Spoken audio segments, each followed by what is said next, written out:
মদ্যপান, ধূমপান এবং মাদক সেবন স্বাস্থ্যের পক্ষে ক্ষতিকর। বইটির শর্ত লতিকা প্রকাশনী কর্তৃক সংরক্ষিত।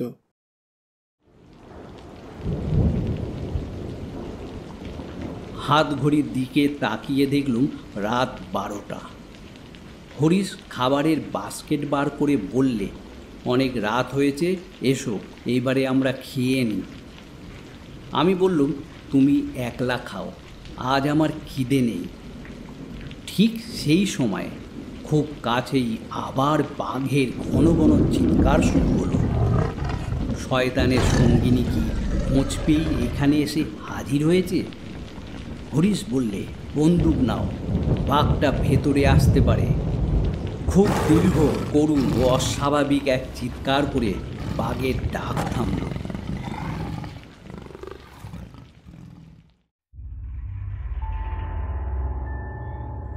বিশেষ বাছাই করা বাংলা সাহিত্য এবং বিশ্ব সাহিত্যে নানান কিছু রোমাঞ্চকর ও রহস্যময় কাহিনী অবলম্বনে তৈরি আমাদের এই বিশেষ অনুষ্ঠান রহস্যময় শনিবার। যদি আপনি চ্যানেলে নতুন হন তাহলে সাবস্ক্রাইব করুন। এই একটি সাবস্ক্রাইব আমাদের টিমকে এগিয়ে যেতে অনেক সাহায্য করে। আর যদি আমাদের ভিডিওস পছন্দ হয়ে থাকে প্লিজ শেয়ার করবেন আপনাদের বন্ধুদের সাথে। আজ আপনাদের জন্য হেমেন্দ্র কুমার রায় লেখা শয়তান। এই গল্পটি আমরা লতিকা প্রকাশনী প্রকাশিত সানডের সাসপেন্স বইটি থেকে নিয়েছি। গল্প পাঠে জয়, গল্পের সূত্রধারে আমি রাজ। শুরু হচ্ছে শয়তান, শুধুমাত্র রহস্যময় শনিবারে।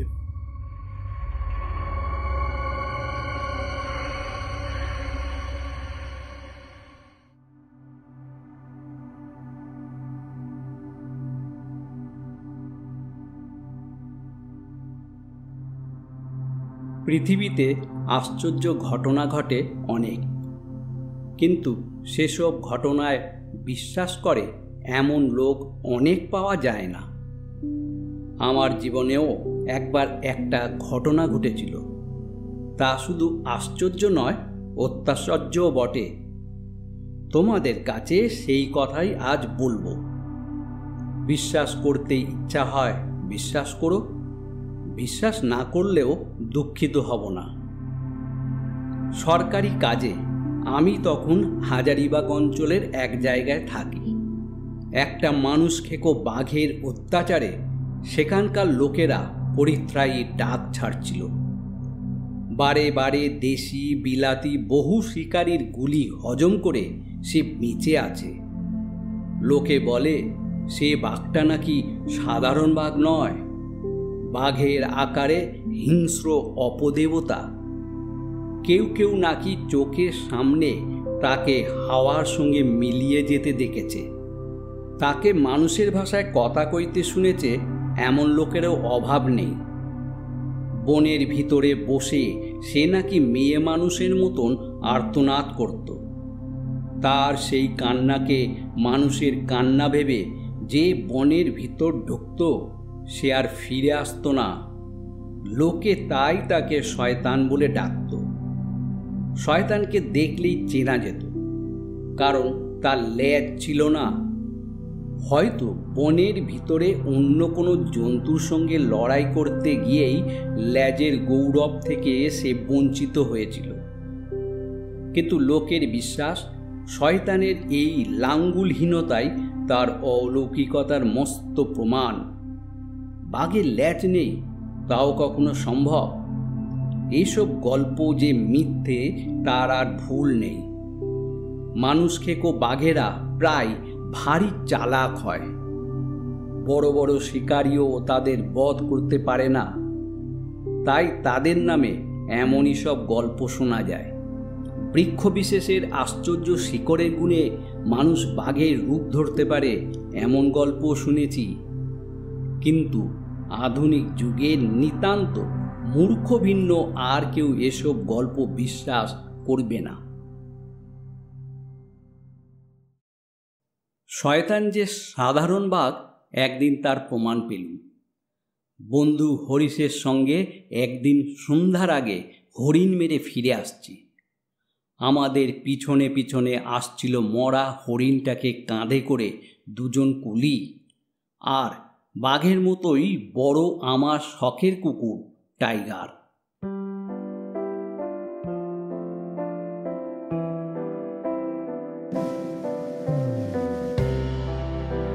বনের একটা মোড় ফিরতেই সামনে দেখি পথের ওপরে বিড়ালের মতো কুণ্ডলি পাকিয়ে ঘুমিয়ে আছে মস্ত বড় একটা বাঘ। তার লেজ নেই। পিছনের কুলিরা রুদ্ধশ্বাসে অস্ফুষ্ট স্বরে একসঙ্গে বলে উঠল, শয়তান। পর মুহূর্তেই আমরা দুজনেই একসঙ্গে বন্দুক ছুড়লুম। শয়তান লাফিয়ে দাঁড়িয়ে উঠেই আবার পড়ে গেল, আর নড়ল না। এত সহজে শয়তানকে ঘায়েল করে আমাদের আনন্দের আর সীমা রইল না।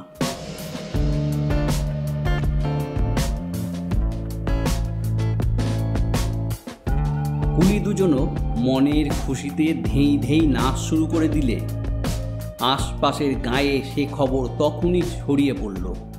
দলে দলে লোক শয়তানকে দেখতে এলো। অনেকে তার মৃতদেহের ওপরে কিল চর লাঠি বৃষ্টি করে মনের ঝাল ঝেড়ে নিলে। অনেক কষ্টে তাদের থামিয়ে জন কয়েক কুলির সাহায্যে শয়তানের দেহ তুলে আবার নিজেদের বাসার দিকে রওনা হল। খানিক দূর যেতেই বিরাট এক ক্রুদ্ধ দৈত্যের মতো সারা আকাশ জুড়ে একখানা মিশমিশে কালো মেঘ ছুটে এলো।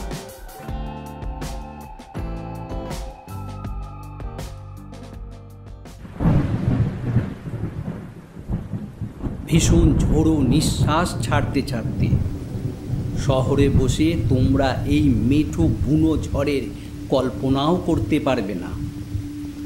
দেখতে দেখতে পরেশনাথ পর্বতের আকাশভেদী চূড়া ধুলো মেঘের আড়ালে অদৃশ্য হয়ে গেল। বনের গাছগুলো পাগলের মতো মাটির উপরে বারবার মাথা করবার চেষ্টা করতে লাগলো, আর যেন কার বিপুল ফুৎকারে সারা পৃথিবীর আলো কাঁপতে কাঁপতে নিভে গেল। খানিক তফাতেই একখানা পুরনো বাংলো ছিল। আমরা তাড়াতাড়ি তার ভিতরে গিয়ে আশ্রয় নিল। ঝড়ের পর এলো বৃষ্টি, সন্ধ্যার অন্ধকারকে সঙ্গে করে। বুঝলুম আজ আর বাসায় ফেরা হবে না, কারণ এখান থেকে আমার বাসা অন্তত 5 মাইল তফাতে। মাঝে আবার নদী আছে। সেই পাহাড়ে নদী বৃষ্টিধারায় পুষ্ট হয়ে এতক্ষণে দ্বিগুণ হয়ে উঠেছে নিশ্চয়ই। কুলিরাও চলে যেতে চাইলে বকশিসের লোভও গ্রাহ্য করলে না। তারা দুটো কারণ দেখালে। প্রথমত, শয়তানের মৃতদেহের সঙ্গে তারা রাত্রিবাস করতে নারাজ। দ্বিতীয়ত, এই বাংলোয় আগে এক সাহেব থাকত, কারা নাকি তাকে খুন করেছিল।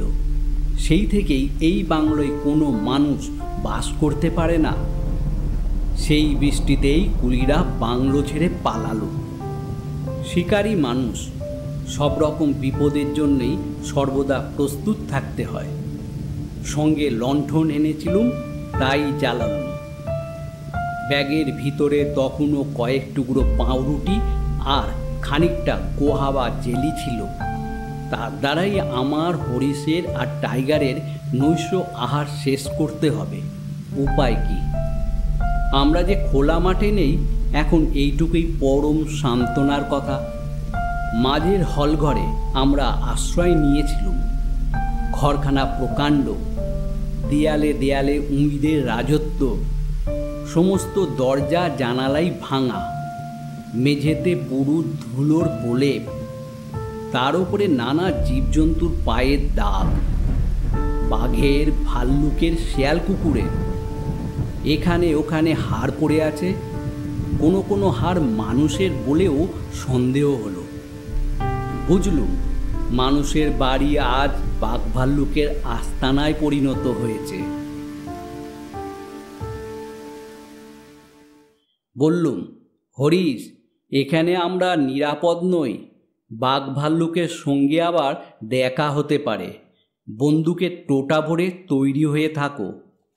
হরিশ আমার কথা মতো কাজ করতে করতে বললে, আজ রাত্রে দেখছি ঘুমের দফা রফা। শয়তান আর হরিণের দেহ দুটো ঘরের কোণে টেনে এনে রাখলুম। আকাশের অন্ধকারকে ছেঁড়া করে জলধারা অশ্রান্তভাবে গড়িয়ে পড়ছে পৃথিবীর বুকের ওপর।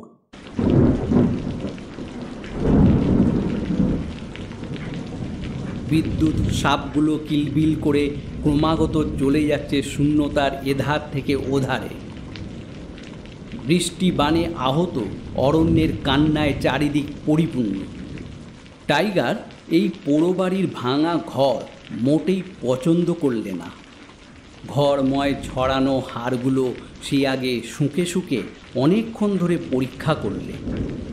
তারপর উপর দিকে মুখ তুলে কিসের ঘ্রাণ নিতে লাগলো, যেন সে কোনো অদৃশ্য বিভীষিকার সন্ধান পেয়েছে। এমনিতে টাইগার সাহসী কুকুর, বাঘ দেখলেও ডরায় না, কিন্তু সে আজ অত্যন্ত ভয়ে অস্থির হয়ে উঠল। পেটের তলায় ল্যাজ ঢুকিয়ে একবার এখানে একবার ওখানে গিয়ে বসে পড়ল। আবার উঠে কান খাড়া করে যেন কার পদশব্দ শোনে। আমি তাকে ডাকলুম, সে কিছুতেই কাছে এলো না। থেকে থেকে চমকে ওঠে আর হা হা করে হাঁপায়। হরিশও আশ্চর্য হয়ে বললে, টাইগার এমন করছে কেন? সে কি দেখেছে? আমারও মনে ওই একই প্রশ্ন। চারিদিকে তাকিয়েও সন্দেহজনক কিছুই দেখতে পেলুম না। বলেছি মস্ত ঘর, আমার এই ছোট লণ্ঠনের আলোতে সে ঘরের অন্ধকার দূর হয়নি।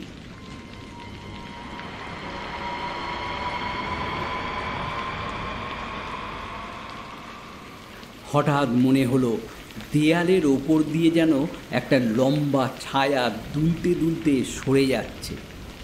হরিশের একখানা হাত চেপে ধরে বললুম, দেখো দেখো। টাইগার ঊর্ধ্বমুখে অস্বাভাবিক তীক্ষ্ণ শিয়ালের মতো স্বরে কাঁদতে লাগলো।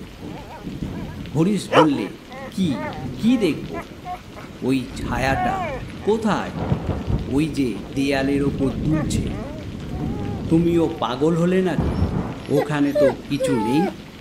চোখ রোগড়ে চেয়ে আমিও আর কিছু দেখতে পেলুম না। নিজের ভ্রম বুঝে লজ্জায় চুপ করে রইলুম। বাইরের বনের ভিতর থেকে একটা বাঘ ক্রমাগত গর্জন করতে লাগলো।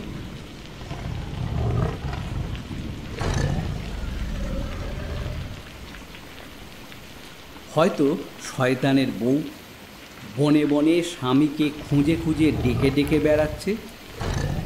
গর্জনটা ধীরে ধীরে অস্পষ্ট হয়ে গেল। হঠাৎ মনে হলো আমার কানে কানে কে যেন কথা কইলে।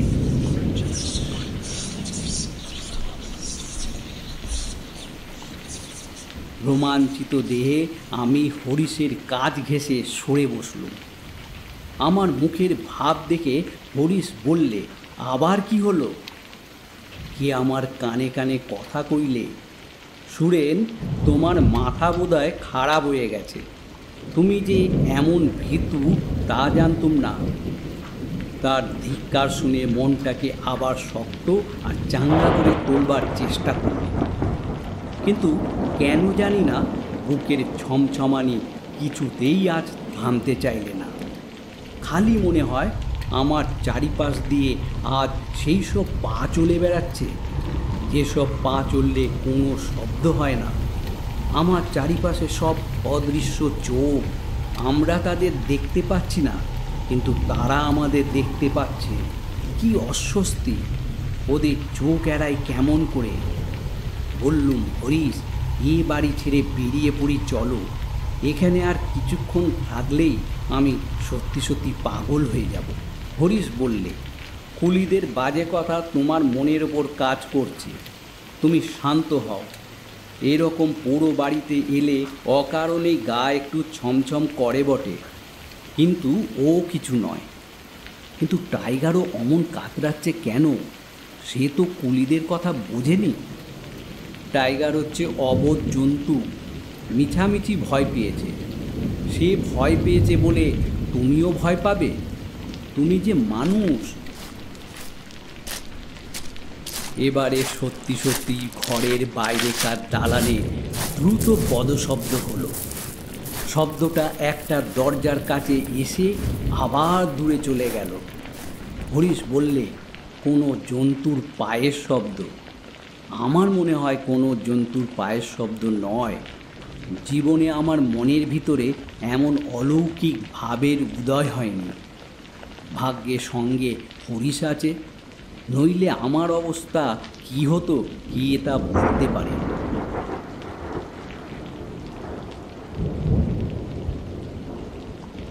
হাত ঘড়ির দিকে তাকিয়ে দেখলুম রাত 12টা। হরিশ খাবারের বাস্কেট বার করে বললে, অনেক রাত হয়েছে, এসো এইবারে আমরা খেয়ে নিই। আমি বললুম, তুমি একলা খাও, আজ আমার খিদে নেই। ঠিক সেই সময় খুব কাছেই আবার বাঘের ঘন ঘন চিৎকার শুরু হলো। শয়তানের সঙ্গিনী কি খোঁজ পেয়েই এখানে এসে হাজির হয়েছে? হরিশ বললে, বন্দুক নাও, বাঘটা ভেতরে আসতে পারে। খুব দীর্ঘ, করুণ ও অস্বাভাবিক এক চিৎকার করে বাঘের ডাক থামল।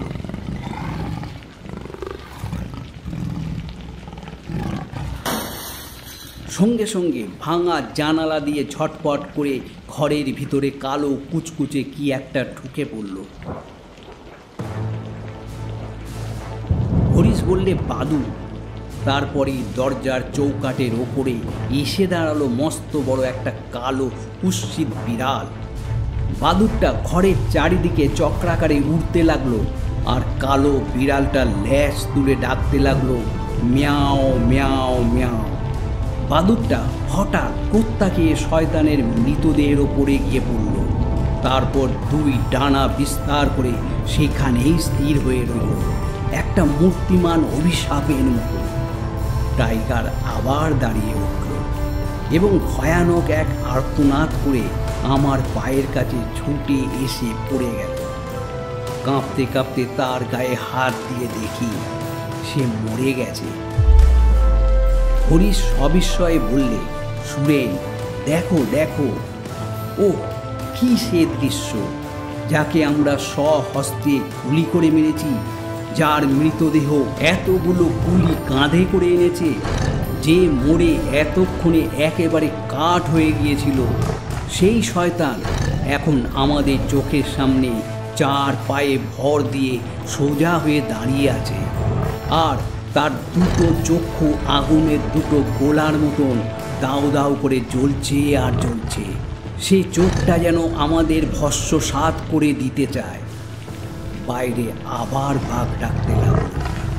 শয়তান ধীরে ধীরে ঘরের ভিতর থেকে বেরিয়ে গেল। সেই বাদুড় আর কালো বিড়ালকেও আর দেখতে পেলাম না। চিৎকার করে আমি মাটির উপরে পড়ে গেলাম।